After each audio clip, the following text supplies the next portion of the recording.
Hello guys, welcome back to my channel. तर मित्रांनो, आज आपण 2023चा हा बोर्डाचा मार्च महिन्यातला मराठीचा पेपर हा बघणार आहोत. आणि या पेपर मधून बरेच काही असे प्रश्न बोर्डाच्या परीक्षेमध्ये येऊ शकतात.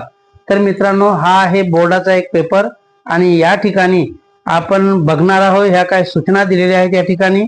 आणि विभाग एक गद्य विभागामध्ये टोटल हा 18 मार्काचा प्रश्न असतो. त्यामध्ये 2023 मध्ये अ मध्ये प्रश्न पहिला अ किंवा विभाग एक अ मध्ये उतार्याच्या आधारे कृती करा.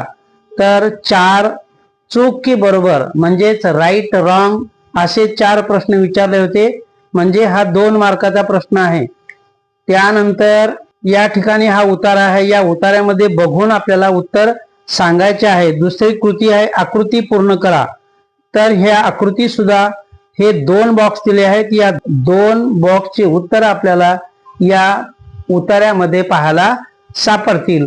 आणि पुढचा प्रश्न आहे स्वमत लिहा. तर स्वमत सुद्धा हा जो उतारा आहे, हा जो पॅराग्राफ आहे, हा पॅराग्राफच्या आधारावरच हा प्रश्न विचारलेला असतो. तर काही आपल्या मनानं आणि काही उतार्यातून काही शब्द वाक्य घेऊन आपण लिहू शकतो. प्रश्न पहिला आ, उतार्याच्या आधारे सूचनेनुसार कृती करा. हा सुद्धा दुसरा एक उतारा आहे. यामध्ये सुद्धा 7 मार्काचा प्रश्न विचारला जातो. तर पहिला प्रश्न आहे चौकट पूर्ण करा. 1 2 3 4 हे 4 बॉक्सचे प्रश्न दिलेले आहेत, 2 मार्क्स. या ठिकाणी पुढचा प्रश्न या ठिकाणी दिलेला आहे मित्रांनो. ही सविस्तर तुम्ही प्रश्नपत्रिका समजून घ्या म्हणजे तुमच्या लक्षात येईल. तर 2 कोण ते लिहा. तर यामध्ये 2 प्रश्न विचारलेले आहेत 2 मार्काचा. आणि तिसरा प्रश्न विचारलेला आहे स्वमत 3 मार्काचा. म्हणजे विभाग 1 अ 7 मार्काचा, विभाग 1 आ 7 मार्काचा आणि अपठित गद्य मतलब म्हणजे अनसीन पॅसेज. प्रश्न पहिला ई, अपठित उतारा या ठिकाणी दिलेला आहे. त्या अपठित उतार्याचे 2-2 मार्काचे असे 2 प्रश्न विचारले जातात. तर हा प्रश्न आहे टोटल 4 मार्काचा या ठिकाणी आपण बघू शकतो. दुसरा प्रश्न या ठिकाणी दिलेला आहे योग्य जोड्या लावा मतलब मॅच द पेअर. या उतार्यामध्ये बघून आपण त्याचे या प्रश्नांची उत्तरे ह्या उतार्यामध्ये शोधू शकतो. हा सुद्धा 2 मार्काचा या ठिकाणी प्रश्न विचारलेला आहे. मित्रांनो, पहिला विभाग हा अतिशय सोपा आहे आणि टोटल हा 18 मार्काचा प्रश्न आहे. प्रश्न दुसरा विभाग 2 पद्य विभाग. यामध्ये एक कविता दिली आहे आणि एका कवितेमध्ये 4 प्रश्न 2-2 मार्काचे विचारले जातात.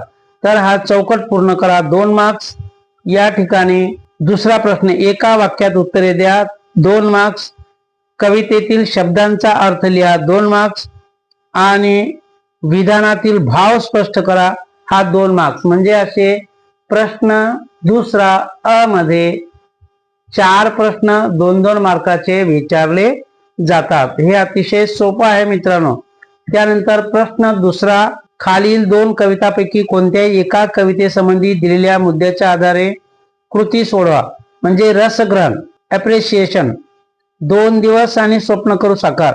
या ठिकाणी दोन्ही कवितासाठी हे प्रश्न अतिशय कॉमन आहेत. पण या ठिकाणी या कवितेचे जर आपण प्रश्न लिहिले तर याच कवितेचे सगळे प्रश्न लिहायचे असतात. तर या कवितेचे हे समानार्थी शब्द, या कवितेचे हे समानार्थी शब्द. पहिला दुसरा 1-1 मार्काचा प्रश्न असतो. त्यानंतर दुसरा 2 मार्काचा, तिसरा 2 मार्काचा आणि चौथा 2 मार्काचा. हे अशा प्रकारे 1 2 2 4 2 6 2 8 8 मार्काचा रसग्रहण बोर्डाच्या परीक्षेमध्ये विचारले जाते. विभाग 3 स्थूल वाचन रॅपिड रीडिंग. तर मित्रांनो, या ठिकाणी 3 प्रश्न विचारले जातात स्थूल वाचनचे. 3 प्रश्नापैकी आपल्याला 2 प्रश्न या ठिकाणी सोडवायचे असतात. 3 मार्काचा एक प्रश्न असतो. जसे की या ठिकाणी दिले टिपा लिहा. डॉक्टर होमी भाभा, सूर्य आणि पंथी हे दोनही प्रश्न मित्रांनो अतिशय इम्पॉर्टंट आहेत. सॅग्वार कॅक्टस हा शेवटचा चॅप्टर आहे. त्या शेवटच्या चॅप्टरवर सुद्धा एक प्रश्न विचारलेला आहे. विभाग 4 भाषा अभ्यास. यामध्ये अ आणि आ असे 2 सब क्वेश्चन असतात. अ मध्ये 8 मार्काचा प्रश्न विचारला जातो खालील वाक्याचा प्रकार ओळखा. तर दोन वाक्य देतात आणि त्या दोन वाक्याचा प्रकार कोणता आहे. 4 प्रकार आहे वाक्याचे. तर 4 प्रकारापैकी कोणता प्रकार आहे हे ओळखायचे. त्याला 2 मार्क्स या ठिकाणी दिलेले आहेत. तर मित्रांनो, पुढचा दुसरा प्रश्न या ठिकाणी बघूया. कंसातील सूचनेनुसार वाक्य रूपांतर करा. वाक्य रूपांतर म्हणजे कन्व्हर्टेड, वाक्य कन्वर्ट करायचे. तर या ठिकाणी प्रश्नार्थी वाक्य करायला सांगितलेलं. या ठिकाणी होकारार्थी, नकारार्थी, होकारार्थी असे 2 वाक्य दिलेले आहे. हे 2 मार्काचा प्रश्न. तिसरा प्रश्न, त्यामध्ये वाक्यात उपयोग 3 शब्दार्थ देतात. 3 पैकी कुठलेही आपल्याला 2 करायचे असतात. तर यामध्ये अंगाचा तिळपापड होणे हा शब्दार्थ खूप महत्वाचा आहे. प्रत्येक परीक्षेमध्ये विचारला जातो. मित्रांनो, या ठिकाणी शब्द संपत्ती प्रश्न 4 आ मध्ये शब्द संपत्तीमध्ये 5 टॉपिक पैकी कुठलेही 4 टॉपिक विचारतात 1-1 मार्काचे. खालील शब्दाचे समानार्थी शब्द लिहा 1 मार्क्स. खालील शब्दाचे विरुद्धार्थी शब्द लिहा 1 मार्क्स. त्यानंतर वचन बदला 1 मार्क्स. लिंग ओळखा 1 मार्क्स. या ठिकाणी लिंग ओळखा दिलेले आहे. तर या ठिकाणी लिंग ओळखायचे आहे. लेखन नियमानुसार लेखन करा. खालील वाक्य लेखन नियमानुसार लिहा. म्हणजे एका वाक्यामध्ये 2 शब्द चुकीचे दिलेले असतात, ते सरळ करून लिहायचे असते. हे 2 मार्काचा प्रश्न आहे. विराम चिन्हे लिहा. 2 वाक्य दिलेले त्या ठिकाणी आपल्याला विराम चिन्हे व्यवस्थित द्यायचे आहे. हे टेक्स्टबुक मधील वाक्य असतात. पंक्च्युएशनचा प्रश्न असतो, 2 मार्काचा प्रश्न असतो. नंतर मित्रांनो, प्रश्न 5वा की जो अतिशय महत्वाचा आहे. या ठिकाणी 3 प्रश्न असतात. प्रश्न 5वा अ, आ आणि ई. अ मध्ये पत्रलेखन असते, फॉर्मल लेटर असते, किंवा पहिल्या प्रश्नातला एक अनसीन पॅसेज असतो, तो आपल्याला लिहायचा असतो. पत्र लिहा किंवा सारांश लेखन लिहा. याला 6 मार्क या ठिकाणी दिलेले आहेत. तर 2 पत्रापैकी कुठलेही 1 पत्र आपल्याला लिहायचे. आणि पत्र जर लिहायचे नसेल तर मित्रांनो, सारांश लेखन आपल्याला लिहायचं आहे. प्रश्न 5वा आ. जाहिरात लेखन, बातमी लेखन, कथा लेखन.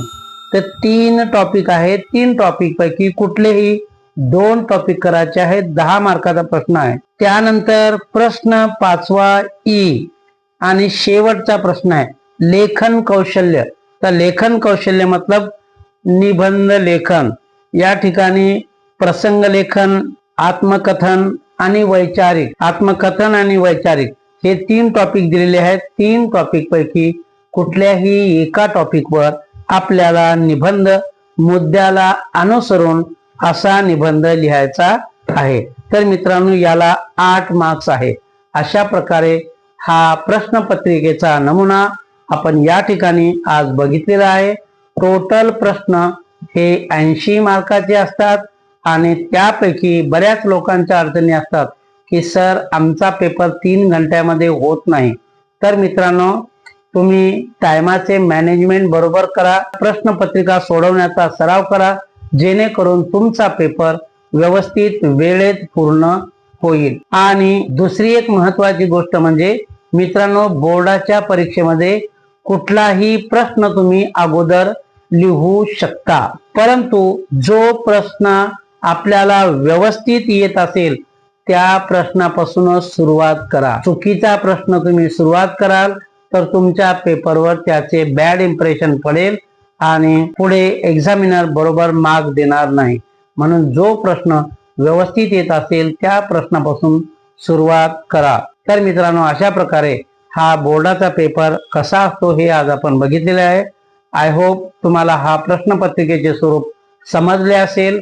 जर कोणाची काही शंका असेल, कोणाचा काही डाऊट असेल, कमेंट जरूर करा. आणि एक रिक्वेस्ट माझी आहे की एक लाईक जरूर करा. तुम्ही माझ्या चॅनेलवर नवीन असाल तर चॅनेलला सबस्क्राईब करा, लाईक करा, शेअर करा. भेटूया पुढच्या व्हिडिओमध्ये. तोपर्यंत बाय बाय.